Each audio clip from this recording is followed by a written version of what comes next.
It is a short journey for me. तो ये बताने की तो ज़रूरत नहीं है कि शताब्दी में कितनी चेयर कार में कितनी सीटें होती हैं।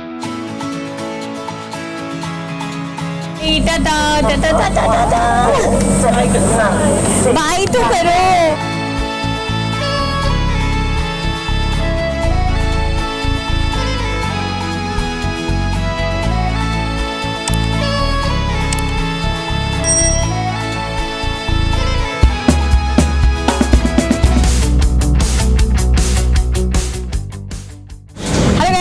For the people by people of the people और 12005 कालका शताब्दी एक्सप्रेस में आपका स्वागत है। मैं आज निकली हूँ न्यू दिल्ली से चंडीगढ़ की ओर। I am going to meet my friend और हम जिस प्रोजेक्ट पर वर्क कर रहे हैं मैं उस पर पुरजोर तरीके से लगी हुई हूँ। आप लोगों को पता है नालंदा लिटरेचर फेस्टिवल पर मैं काम कर रही हूँ और इसी के लिए ये सारा तामझाम चल रहा है। एनीवेज, तो ये जर्नी आपको दिखाती हूँ। It is a short journey for me. सिर्फ 3 घंटे की जर्नी है, मतलब 3 भी नहीं बोलूँगी, 3 घंटे और 15 मिनट की जर्नी है। एग्जैक्ट 5:15 पर निकल चुकी है हमारी कालका शताब्दी न्यू दिल्ली से। तो अब चलते हैं, जर्नी का मज़ा लेते हैं। रेलवे मेल सर्विस 945 रुपीज़ इसका चार्ज है सीसी का और 1500 रुपये थे ईसी के। और मुझे क्योंकि 3 घंटे में ही पहुंचना है तो CC was much better for me. और मैंने फूड भी ऑप्ट नहीं किया है, खाना खा के आई हूँ, वहाँ जाके खाना है बिकॉज फ्रेंड के यहाँ जा रही हूँ, यहाँ से पेट भर लूँगी तो कैसे चलेगा। सो मैंने खाना नहीं, I have taken some drinks, तो बस वही पीते हुए निकल जाएंगे। और व्लॉग बनाने में तो टाइम मिलता भी नहीं है वैसे भी, खाने में अगल बगल में जो भी खाएंगे वो दिखा देंगे। चलो आगे चलते हुए मैं बताती हूँ। लेकिन हाँ, मुझे कुछ चीज़ें बतानी थी। जब मैं कल बुक कर रही थी ट्रेन तो IRCTC के ऐप पर इतने ग्लिचेस आ रहे थे मुझे समझ में नहीं आ रहा है कि क्यों आ रहे थे। आपको अगर चंडीगढ़ साइड इस तरफ जाना है तो there are many trains. Vande Bharat भी 2 हैं, सुबह की है अर्ली मॉर्निंग की, फिर उसके बाद 11 साढ़े 11 बजे की भी है, फिर शताब्दियाँ भी 2 हैं। तो जो शताब्दी है उसमें डायनामिक चार्जेस लगाए गए हैं और वंदे भारत है उसमें डायनामिक चार्जेस नहीं लगाए गए हैं। वाई सो? अगर किसी को इसका आंसर पता है तो प्लीज़ देना, मैं अज्ञात हूँ इस नॉलेज से। तो रेल फैंस, आपके लिए ये क्वेश्चन है कि ऐसा क्यों, और IRCTC के लिए भी है कि ऐसा क्यों। चंडीगढ़ बहुत ही वेल प्लान्ड सिटी है। मैं तो पहली बार जा रही हूँ, वहाँ से पास बहुत बार हुए हैं कहीं पे भी जाने के लिए, लेकिन आज पहली बार मैं शहर में जाने वाली हूँ। सो लेट्स होप कल मैं क्या एक्सप्लोर करूँगी। इन केस मुझे एक्सप्लोर करने का मौका मिला तो मैं ज़रूर एक्सप्लोर करूँगी और उसका व्लॉग भी बनाऊँगी। ऑन नाइस टिप, समझो कि अगर कभी ऐसा हो गया कि आपकी तबीयत थोड़ी सी गड़बड़ाई हुई है, पेट थोड़ा सा ख़राब है, maybe loose motion types और कुछ भी ऐसा कुछ लग रहा है, तो you can opt for one thing. Although मुझे ये नहीं है, मैं तो ऐसे ही मेरे पास पड़ा हुआ था, मैंने कहा कि ख़राब हो जाएगा, मैं लेकर के आई हूँ। So you can opt for Yakult. इसका मैं प्रमोशन नहीं कर रही हूँ, लेकिन आप प्रोबायोटिक कोई भी ले सकते हैं, नॉट नेसेसरी ये, कोई भी आप ले सकते हैं। तो it will heal your stomach, आपको बहुत अच्छा फील होगा। वैसे मुझे आप लोगों को ये बताने की तो ज़रूरत नहीं है कि शताब्दी में कितनी चेयर कार में कितनी सीटें होती हैं और एग्जीक्यूटिव चेयर कार में कितनी सीटें होती हैं। बस वही है, कंफर्ट थोड़ा सा अलग होता है, लेकिन हाँ इसमें कुशनिंग जो है वो अच्छी है।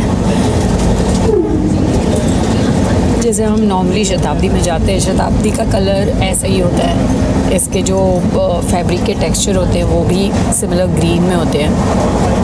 और वंदे भारत कलरफुल होती है, अलग अलग हर जगह की अलग अलग कलर्स होती हैं। से हटकर खड़े हो। Oh that's cool. यहाँ पे ज़्यादा देर तक तो रुकने वाली नहीं है, इसलिए नीचे उतर करके बहुत तामझाम करने का तो मतलब नहीं है ना। आप ऑनलाइन भी मंगा सकते हैं खाना, अगर आपको यहाँ से नहीं करना है। वो रुपया दरवाजे से हटकर खड़ी अब बंद हो जाएगी, इतनी जल्दी बंद हो जाएगी पानीपत से। खैर, पानीपत के बारे में आपको बता दें, Panipat is famous for battle. यहाँ पे लड़ाइयाँ लड़ी गई थी। 3 बैटल इसके बहुत मेजर लड़े गए थे और वो थे 1526 में,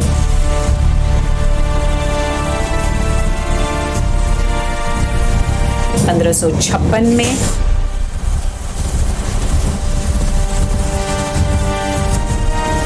और 1771 में।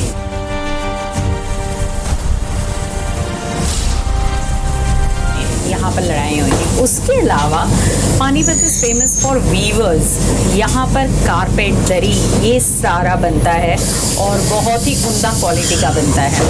कहते हैं कि मेजर जो प्रोडक्शन होता है वो यहीं पर होता है ब्लैंकेट्स का। तो अच्छे क्वालिटी के ब्लैंकेट्स वो सारे यहीं पर बनते हैं। तो this is all about Panipat. अब आ गया आम पन्ना कटन। अच्छा।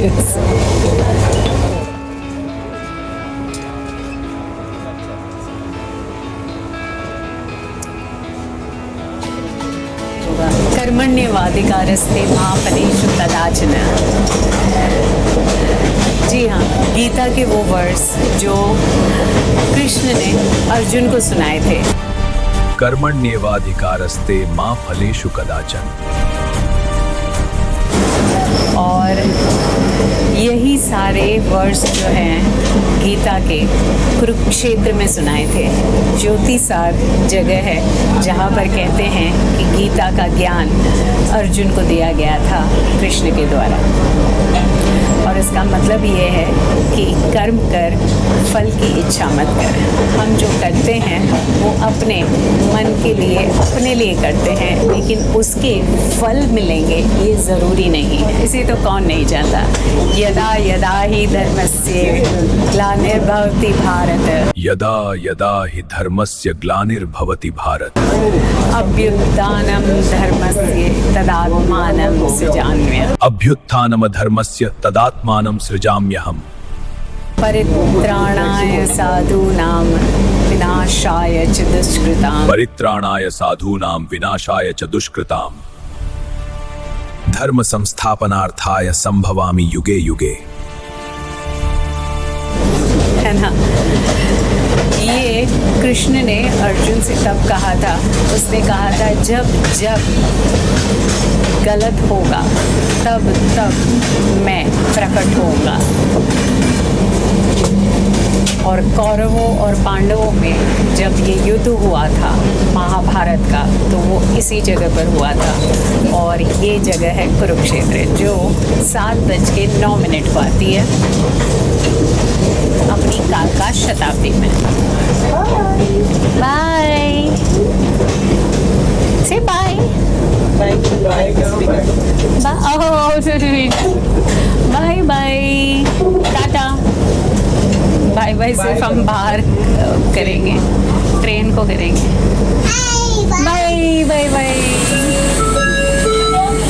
दरवाजों से हटकर खड़े हो। बस 2 मिनट के लिए यहाँ पर हमारी ट्रेन रुकने वाली है। Bye bye tata tata tata Tata.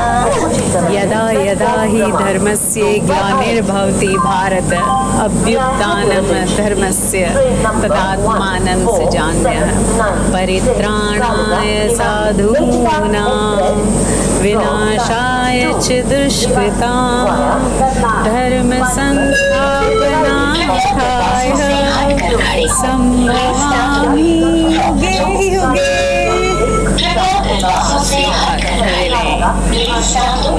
From the door.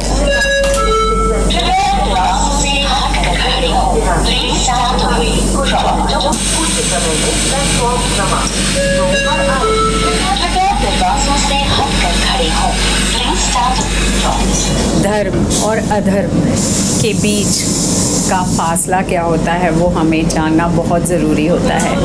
जो भी अधर्म करेगा उसका तो विनाश निश्चित है।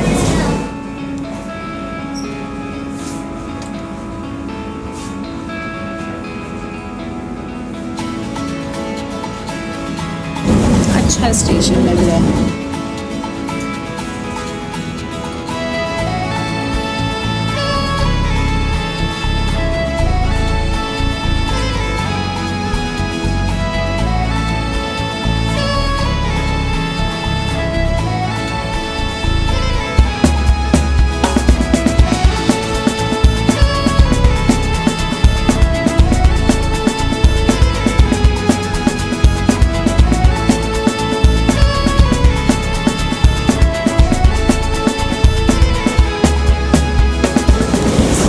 ख्याल से हर एक इंसान ने, चाहे वो किसी भी रिलीजन के हो, उनको गीता बिल्कुल पढ़नी चाहिए।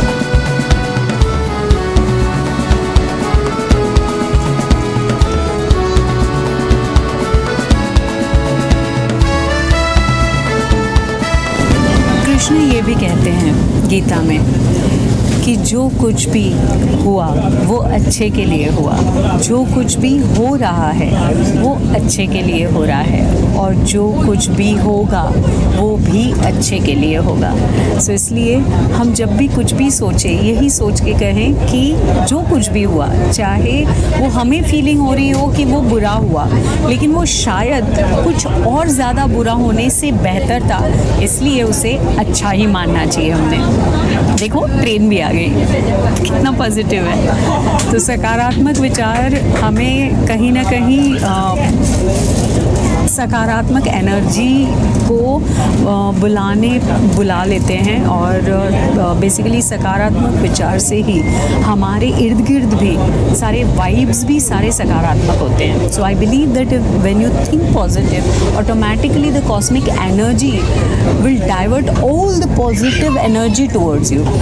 तो आपके आसपास भी सारे जो दोस्त, आपके रिलेटिव्स, आपके जो भी जानने वाले हैं, वो भी सारे वैसे ही लोग आ जाएंगे। And I truly believe in that. अभी जैसे फॉर एग्जाम्पल बताती हूँ, मैं अभी नालंदा लिटरेचर फेस्टिवल करने जा रही हूँ, ठीक है। काफ़ी सारा पहले था कि भाई क्या हम कर पाएंगे, ये प्रॉब्लम होगी, वो प्रॉब्लम होगी, ये होगा, वो होगा, लेकिन मेरे दिमाग में एक भी बार ये नेगेटिव विचार आया ही नहीं कि ये हो पाएगा या नहीं हो पाएगा। मुझे सिर्फ उतना पता है इसे होना है, ये होगा। ये मैं आज आप सब लोगों को इसलिए बता रही हूँ क्योंकि ये व्लॉग तो पहले ही आ जाएगा, और हम जो नालंदा लिटरेचर फेस्टिवल करने वाले हैं वो 2026 में फरवरी में करने वाले हैं। थोड़ा टाइम मैंने इसलिए लिया है क्योंकि इट टेक्स टाइम, ओके, और मैं पहली बार कर रही हूँ ये, और मेरे लिए ये चैलेंज से ज़्यादा रिस्पॉन्सिबिलिटी है, क्योंकि होगा, लेकिन जिस सोच से और जिस स्तर पर मैं करना चाहती हूँ उस स्तर पे होना बहुत ज़रूरी है। क्या कहते हो? तो आप सब लोगों का साथ है ना मेरे साथ, आपकी बस पॉजिटिव बातें ही बहुत हो जाएगी, आपकी पॉजिटिव एनर्जी बहुत हो जाएगी। आप सिर्फ कमेंट करके बोलिए कि हर हर महादेव। और हाँ, मैं आप सब लोगों को इनवाइट भी करती हूँ जिनको भी इंटरेस्ट है, क्योंकि ये होने वाला है नालंदा में, और नालंदा यूनिवर्सिटी जिसे बस 2024 में ही इनॉग्रेट किया गया था। ये 400 एकड़ में फैली हुई यूनिवर्सिटी है, जिसमें 300 एकड़ करीब फॉरेस्ट है, फॉरेस्टेशन है, 50 एकड़ के करीब इसमें वाटर हार्वेस्टेशन किया हुआ है, सोलार सिस्टम डला हुआ है, जिसमें से आधी से ज़्यादा एनर्जी गवर्नमेंट को दी जाती है, और बाकी की एनर्जी वहाँ पे यूज़ होती है, और बाकी का 50 एकड़ जो है उसमें फैला हुआ है यूनिवर्सिटी का कैंपस। वैसे तो कैंपस पूरे 400 एकड़ में है, लेकिन जो कंस्ट्रक्शन एरिया है कैंपस का वो। उसके अलावा यूनिवर्सिटी की ख़ास बात यह है कि ये ज़ीरो कार्बन एमिशन की पूरी यूनिवर्सिटी बनी हुई है। यहाँ पे even human cakes are converted into water lilies. Just imagine. मेरे को इतनी एक्साइटमेंट हो रही है ना, मैं आप लोगों को बता रही हूँ उसमें भी, but yes I am heading towards a very responsible project, और ये हर साल होने का मैं ऐलान कर रही हूँ। तो मेरी ये विनती है आप लोगों से कि काइंडली प्लीज़ आप लोग अपने से गेट ना ओपन करें। जैसे अभी हुआ, एक जो थे पैसेंजर, उन्होंने यहाँ पे दबाने की कोशिश की, अभी ट्रेन रुकी नहीं थी, और उस वजह से देखिए ऐसे ऊपर रेड दिखाई दे रहा है ना, तो उसका मतलब है कि अब वो गेट खुलेगा नहीं। तो द रीज़न बिहाइंड कि आपको नहीं खोलना है, अपने आप बोल रहा है, वो उतरने से पहले ही बोल रहा है कि भाई ये खुलेगा, अपने आप खुलेगा, तो आपको थोड़ा सा पीछे रहना है। जैसे ये है ना, ये दरवाज़ा खुल जाए उतनी डिस्टेंस पर आपने रहना है, तब वो खुलेगा। आप अगर वहीं पे दरवाजे पे रहेंगे तो वो खुलेगा भी नहीं। तो आप प्लीज़ उस चीज़ का ध्यान रखें। और हम आ गए हैं Ambala, the large cantonment of Indian army and Indian air force. 7:50 हुए हैं, जैसे कि आप देख रहे हैं यहाँ पर टाइम। और यहाँ पे भी ज़्यादा देर तक नहीं रहेगी, 3 मिनट के लिए रहती है। और कहते हैं कि दिस पर्टिकुलर स्टेशन ये बहुत बिजी होता है क्योंकि ये अमृतसर, चंडीगढ़ इसको लिंक करता है और यहाँ पे कई ट्रेनें जाती हैं। आप सोच लीजिए ना कि कालका तक जाने के लिए ही कितनी सारी वंदे भारत भी जाती हैं, कितनी सारी कालका शताब्दी जाती हैं। तो this is the busiest railway station from the door. ये महिला इतने प्यार से बोल रही है कि आप हट के खड़े रहें। हाँ, अब दरवाजों से हटकर खड़े हो। चलो, दैट्स द लास्ट हॉल्ट। इस हॉल्ट के बाद अब हम उतरेंगे और फिर आपको टाटा बाय बाय करेंगे। अंधेरा हो चुका है। सनसेट तो वैसे मैं ले नहीं पाई क्योंकि दरवाजे बंद होते हैं, तो सनसेट क्या ही लूँगी।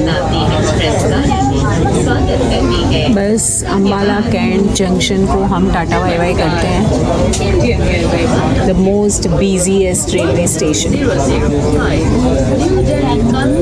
And the most important railway station. और यहाँ पे अगर आप कंटोनमेंट एरिया देखोगे ना तो इतना बड़ा है कि पूछो मत।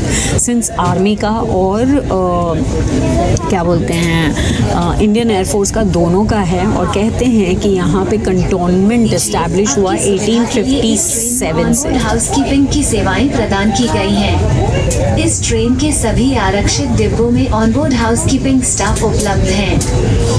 8:30 बजे हमारी ट्रेन पहुंच चुकी है Chandigarh and this is going to be my first trip to Chandigarh.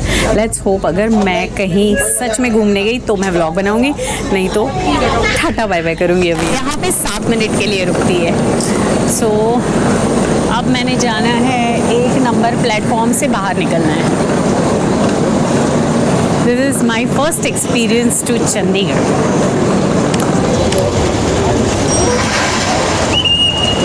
Hi, Badri.